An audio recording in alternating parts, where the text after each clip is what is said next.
السلام علیکم ورحمۃ اللہ وبرکاتہ ناظرین، امید کرتے ہیں کہ آپ سب خیر و عافیت سے ہوں گے۔ ہم لوگوں کا سبق تختی نمبر 4 حروف مدہ میں چل رہا ہے۔ حروف مدہ بتایا گیا تھا کہ 3 ہے، الف یا واو۔ گزشتہ کل ہم لوگوں نے الف مدہ کا مکمل سبق پڑھ لیا ہے، مکمل پارٹ کو ہم نے اس کے پڑھ لیے ہیں۔ آج ہم یا مدہ کو حل کریں گے اور یا مدہ کے بارے میں بتائیں گے کہ وہ کیا ہے اور کس طریقے کا ہوتا ہے۔ تو آئیے ہم پڑھتے ہیں، سنیں۔ بسم اللہ الرحمن الرحیم۔ یا ساکن، جس پر جزم ہو اور جس سے پہلے زیر ہو۔ اب یا مدہ ہے، یا ساکن۔ یا ساکن ہم کسے کہتے ہیں؟ تو کہتے ہیں کہ جس کے اوپر جزم ہو۔ یہ دیکھیے اس طریقے کا جو گھوما ہوا ہے، دیکھیے یہ اس کو جزم بولتے ہیں، اور جس سے پہلے زیر ہو۔ یا ساکن جہاں پر بھی آئے گا، یا مدہ جہاں پر بھی آئے گا، اس سے پہلے زیر ہوگا تبھی جا کر کے یا مدہ ہوگا۔ یا ساکن سے پہلے اگر زبر آ گیا تو یا مدہ نہیں ہوگا، وہ پھر کوئی دوسرا ہوگا، وہ آگے ہم پڑھیں گے کہ کیا ہوگا۔ یا ساکن سے پہلے زیر آئے گا تبھی یا مدہ ہوگا۔ ہم پڑھتے ہیں، دیکھیے۔ حمزہ یا زیر ای۔ اب ہم اسے کھینچ کر کے پڑھ رہے ہیں تو آپ حضرات کو اشکال ہوگا کہ کھینچ کیوں رہے ہیں؟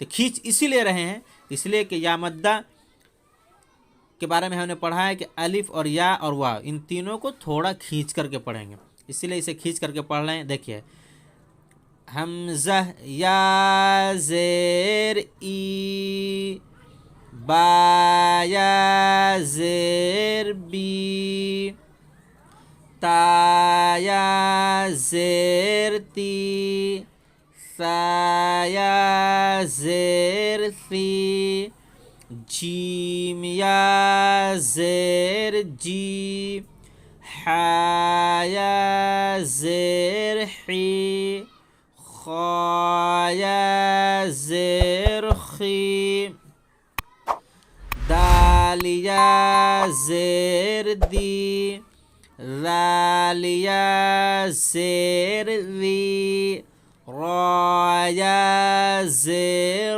ری، زا یا زیر زی، سین یا زیر سی، شین یا زیر شی، صاد یا زیر صی، ضاد یا زیر ضی، طا یا زیر طی، ضا یا زیر ضی، عین یا زیر عی، غین یا زیر غی، فا یا زیر فی، قاف یا زیر قی، کاف یا زیر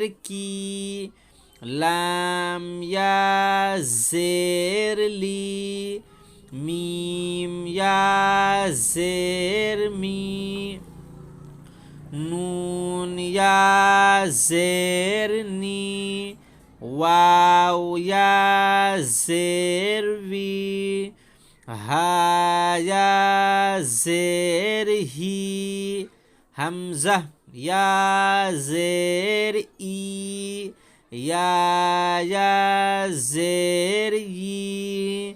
آئیے دوستو، ہم اتنے پر ہی اکتفا کرتے ہیں۔ انشاءاللہ اگلا سبق جو ہے اسے ہم کل پڑھیں گے۔ اگر آپ حضرات نے چینل کو لائک اور سبسکرائب نہیں کیا ہے تو آپ حضرات چینل کو لائک کریں، سبسکرائب کریں اور اپنے دوستوں کو شیئر کریں۔ السلام علیکم ورحمۃ اللہ وبرکاتہ۔